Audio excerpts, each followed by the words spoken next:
Firstly congratulations. I really love the film అండి. అందరికీ నమస్కారం అండి. Thank you so much. This is the stage every director would love to stand. I'm really standing here. Thank you. నీ వల్ల అది అయింది. Thank you. ఇది చాలామందికి థ్యాంక్స్ చెప్పాలి. ఆడియన్స్కి first of all thank you. Movie response చాలా స్క్రీన్ వెళ్ళి చూసాము. అందరూ మంచి రియాక్షన్ ఇస్తున్నారు, కనెక్ట్ అవుతున్నారు. So really I felt happy because paper నుంచి అది స్క్రీన్కి ట్రాన్స్లేట్ అయినప్పుడు ఇది వర్కౌట్ అవుతుందా లేదా అన్నది యాజ్ యూజువల్ అందరికీ ఒక డైరెక్టర్కి అది ఉంటుంది. కానీ స్క్రీన్లో అది చూసినప్పుడు చాలా హ్యాపీగా ఫీల్ అయ్యాను. And thanks to I'll come last to the producers. First Ravi sir, music, he loved the film and he always boosting me. ఇది ఖచ్చితంగా వర్కౌట్ అవుతుంది, మనం ఏదైనా గట్టిగా ఎక్స్పెరిమెంట్ చేద్దాం మ్యూజిక్లో, సౌండ్లో అని మాట్లాడి అలా తీసుకొచ్చారు. సీరియస్లీ ఇది వెస్ట్రన్ క్లాసికల్ ఫ్యూషన్ అలా ఒకటి ట్రై చేసి ఎలా కంటెంట్ ఉందో అలాగే మ్యూజిక్ కూడా ట్రై చేసాము. So thanks to Ravi sir.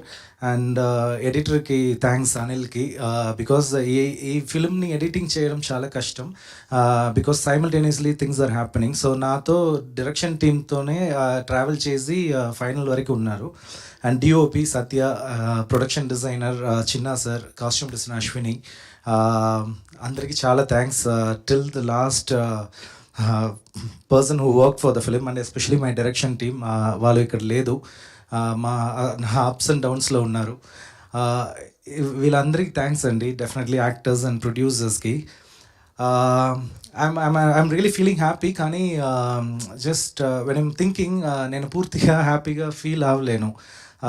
అది ఎక్కడ ఎందుకు అని I was just thinking, keep on thinking. I couldn't take it. ఎందుకంటే వాక్ ఇన్ ఆడియన్స్ కొంచెం తక్కువగా ఉన్నారు. అది మంచి రెస్పాన్స్ వస్తుంది. Majority of the audience are talking good about film. కానీ వాక్ ఇన్స్ అన్నది కొంచెం తక్కువగా ఉంది. ఆయన చెప్పినట్టుగా zebra is a new age film, it's a modern age film. ఈ ఫిలిం ఒక మనకు తెలిసిన వరల్డ్, బ్యాంకింగ్ వరల్డ్, అక్కడ మనకు తెలిసిన the crimes what we don't know అది గురించి మాట్లాడుతుంది. అండ్ హ్యూమన్ ఎమోషన్స్ గురించి మాట్లాడుతుంది. బికాస్ నేను టైప్ ఇష్టం లేదు నాకు, హీరో వెస్ విల్లన్ అలా. బికాస్ నేను రైట్ మీరు రాంగ్ అని ఎవరు చెప్పలేము. బికాజ్ ఇప్పుడు సోషల్ మెచ్యూరిటీ వచ్చింది అందరికీ. సో ఆ సోషల్ మెచ్యూరిటీ, ఆ అండర్స్టాండింగ్, బికాజ్ మీకు కూడా ఒక పర్స్పెక్టివ్ ఉంటుంది మీ యాక్షన్ వెనక. సో అదే నేను విల్లన్గా నేను డిసైడ్ చేశాను, అదే హీరోగా డిసైడ్ చేశాను. సో అదే బ్లాక్ అండ్ వైట్, అన్ని బ్లాక్ షేడ్ వైట్ షేడ్ వస్తుంది బయట అని. సో ఈ మూవీ న్యూ ఏజ్ సినిమా ఎందుకు మళ్ళీ చెప్తున్నానంటే, మేము కొత్తదిగా ట్రై చేసాము. యాజ్ అ డైరెక్టర్గా, యాజ్ అ రైటర్గా నాకు నమ్మకం ఉంది. డెఫినెట్గా ఏదైనా ఏ స్టోరీ అయినా చెప్పవచ్చు, కానీ ఎంత ఇంట్రెస్టింగ్గా చెప్పబోతున్నాం అని దాంట్లోనే ఆడియన్స్ పుల్ చేయడం ఉంది. So we believe that we did it, but that walk in customers audience are very less. అది ఒక పాయింట్. ఇంకొకటి లాజికల్ ఎరర్స్, అది కొన్ని ఇది నేను అడ్రస్ చేశాను. The thing is, this story is about ego war. ఇప్పుడు మలయాళంలో ఒక రైటర్ ఉన్నారు, సచి అని, late Sachi, is no more now. ఆయన రాసుకున్న Ayyappanum Koshiyum and driving licence రెండు ఒక్కటే స్టోరీ, ఒకటే. ఇద్దరికి మధ్యలో వస్తున్న ఈగో వార్, అదే ఇక్కడ నేను పెట్టాను. కానీ అది స్టోరీ చెప్పిన విధానంలో అన్ని స్క్రీన్ ప్లే మారుతుంది. So that is what I also tried. So అలాంటి ఒక మూవీని ఇక్కడ తీసుకొచ్చినప్పుడు నేను ఇక్కడ గ్రౌండ్ రియాలిటీ తెలుసుకోవాలి. నేను తమిళనాడు నుంచి వచ్చాను. నాకు ఇక్కడ కల్చర్ అంత తెలియదు, సారీ టు సే దిస్. కానీ నేను తెలుగు నేర్చుకొని దాంట్లో మీకు ఎంత హానెస్ట్గా అది పెట్టాలో అంత హానెస్ట్గా డైలాగ్ రైటర్తో, నా కో రైటర్ యువతో కూర్చొని, so we design each and every dialogues and everything. ఇలా ఉండాలి, ఇలా మాట్లాడాలి, ఈయనకి ఇంత బ్యాక్గ్రౌండ్ ఉండాలి. బాబా అంటే అక్కడ నుంచి వస్తున్నారు, అది ఓల్డ్ సిటీ నుంచి, అంటే ఓల్డ్ సిటీ వెళ్ళి అక్కడ గ్రౌండ్ వర్క్ చేసి ఇద్దరితో మాట్లాడి, ముగ్గురితో మాట్లాడి, ఓకే ఆ సౌండింగ్ గురించి ఇవన్నీ అలా తీసుకొచ్చాము. So I just wanted to be very true to the genre and true to the audience as well. So అలా చేసిన మూవీ ఇది.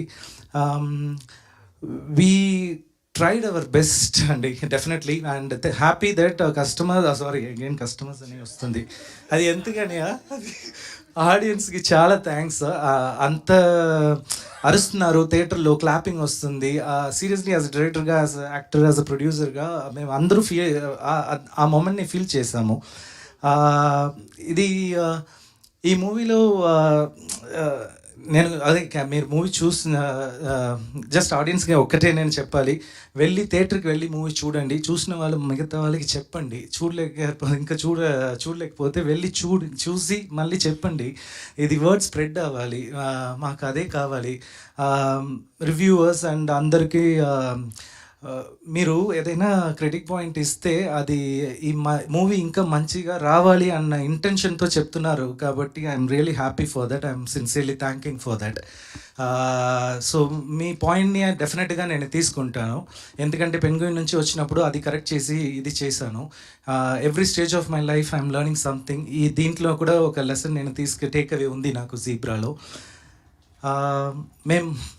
మేము మా బ్రేవరీని ఈ మూవీలో చూపించాము, నేను, ప్రొడ్యూసర్స్, యాక్టర్స్ అందరూ.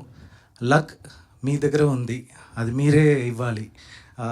బికాజ్ మీరు లేకుండా ఇది బికాజ్ ఎందుకు నేను చెప్తున్నానంటే we have very limited space of time. ఇంకా కొంచెం రోజుల్లో వైల్డ్ ఫైర్ రాబోతుంది.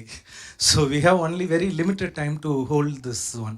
సో దాని లోపల డిస్ట్రిబ్యూటర్స్, థియేటర్ ఓనర్స్, ప్రొడ్యూసర్స్ అందరూ, బికాస్ మన మూవీలో హ్యాపీ ఎండింగ్ ఉంది కానీ వీళ్ళకి కూడా హ్యాపీ ఎండింగ్ కావాలి, అదే నా కోరిక. So that is what I'm thinking. And actors గురించి మాట్లాడాలంటే Satya and Dhananjay really they nail the character. Definitely as a డైరెక్టర్గా నేను హ్యాపీ, ఆడియన్స్ కూడా అది అప్రిషియేట్ చేస్తున్నారు. నాకు ఒక్కటి అనిపించింది, just take it in the right sense, please don't mistake. Satya లాంటి ఒక యాక్టర్స్ ఇన్ కేస్ తమిళనాడులో ఉండంటే ఇంకా గట్టిగా దే వుడ్ హ్యావ్ సెలబ్రేటెడ్. నేను నిజంగా చెప్తున్నాను ఇది, because these kind of actors who's very true to the script అన్నది, క్యారెక్టర్ అన్నది అంత ఈజీగా దొరకదండి డెఫినెట్లీ. బికాస్ వేరెవరికైనా వెళ్తే maybe the things would have changed definitely. I would have met the compromise, but చెయ్యాలి, ఆఫ్ కోర్స్ డైరెక్టర్స్ చెయ్యాలి, compromise చేయాలి, నేనే చెప్తున్నాను. కానీ వాళ్ళకి అది అఫెక్ట్ అవ్వకూడదు, మనకి అఫెక్ట్ అవ్వకూడదు, అలా ఆ మీటర్లో పెట్టాలి. కానీ ఈ క్యారెక్టర్ నమ్మి సత్య అండ్ ధనంజయ్ అని మిగతా ఉన్న క్యారెక్టర్స్ ఏమీ అడగలేదు, ఎలా ఉందో అది అలాగే ఇచ్చారు. Seriously thank you so much for each and every actors and producers.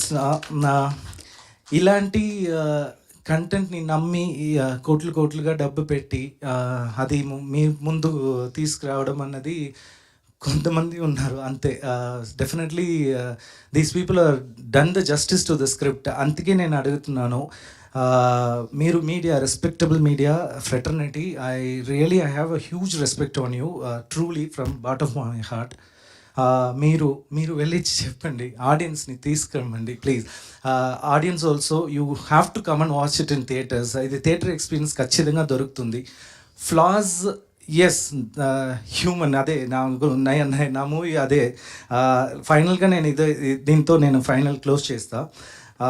నేను ఈ మూవీ రాసినప్పుడు నాకు ఒక స్టోరీ అప్పుడప్పుడు గుర్తు వస్తుంది. అది ఏమంటే, ఇప్పుడు ఒక బుచ్చర్ ఒక కత్తిని తీసుకుని ఒక ఆవుని just chasing some కవ్ and he just running right left అని ఒక స్ట్రీట్ వెళ్ళింది. ఆవు రైట్ సైడ్ వెళ్ళింది, స్ట్రీట్ మధ్యలో గాంధీజీ ఉన్నారు. ఆ బుచ్చర్ వచ్చి గాంధీజీతో ఎటు వెళ్ళింది, ఏ వైపు ఎటువైపు వెళ్ళింది అన్నప్పుడు గాంధీజీ ఏం చెప్తారు, he's a moral who doesn't lie, he is a man who has this ethical standard, and the same time he will not harm anyone. అది కూడా ఆయన ఇదే. సో ఇప్పుడు అక్కడ మారల్ స్టాండ్ తీసుకోవాలి, లేకపోతే ఎథికల్ స్టాండ్ తీసుకోవాలి. సో అలాంటి సిచ్యువేషన్ని పెట్టి ఒక్కొక్క క్యారెక్టర్ డిజైన్ చేశాను. సో అలాగే దీంట్లో కూడా అన్ని మేమందరం, మా టీం అందరం అలాగే ఎథికల్ ఎక్కడ ఉండాలి, మారల్ ఎక్కడ ఉండాలి అని సిచ్యువేషన్ పెట్టి రియాక్ట్ చేస్తున్నాము. ఈరోజు నేను చెప్తున్నాను, మీరు లేకుండా ఈ మూవీ ఖచ్చితంగా ఈ స్టేజ్ కూడా definitely it is very new to me. I wouldn't get it because you gave this. Thank you so much. Please support us.